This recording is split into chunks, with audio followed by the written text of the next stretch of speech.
Hello. I just finished my 7th year teaching. In my first 3 years, I taught kindergarten. So, unfortunately, retention is a major conversation that we have to face with parents. It's a big deal in any grade, but unfortunately, because of the expectations that are put on today's kindergartner, it becomes a very heated topic where people have a very wide range of views on it. So, the year this happened, this is my 2nd year teaching. I got a child in January when we came back from Christmas break, who was so far behind from where she needed to be academically.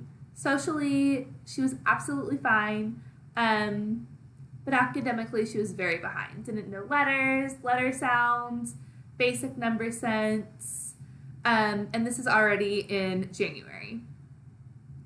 So, the year goes on, she's making very little progress, and in May, it's time to sit down with her parents, my principal, and other team members to discuss her retention and her progress over the year and looking towards if first grade would be best fit for her.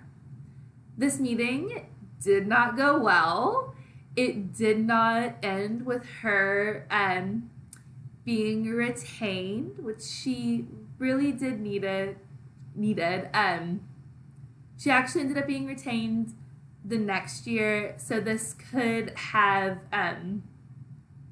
made a year's difference. Instead of her struggling in first grade, it could have been prevented if this meeting would have gone better, because the earlier kids are retained, I think personally the less it impacts them socially. So this meeting did not go well for several reasons. First, I thought I had effectively prepared them. We had met in February and we had a few conferences in between to discuss her project where I brought up retention, and I thought it was displayed towards them that retention was going to be a major discussion point at the end of the year for her. That was not received by them.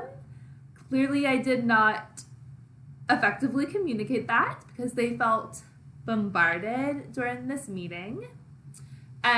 Second, I was not confident at all. I was so scared. This was my first retention meeting I had ever been a part of. So when you're not confident and you go into it already expecting to fail and expecting it not to go well, then of course you're going to have a difficult time portraying what you are the point you're trying to get at. Also, when a topic like this is discussed, it's very emotional.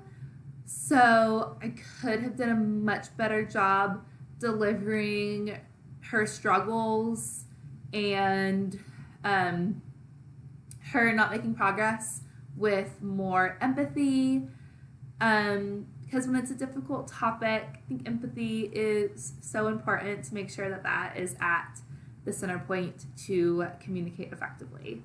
So thankfully I've learned a lot since this clear miscommunication, failure. And I think a lot of communication success comes from experience because that makes you more confident. And when you are more confident in something, you are able to communicate it much more effectively. See y'all later.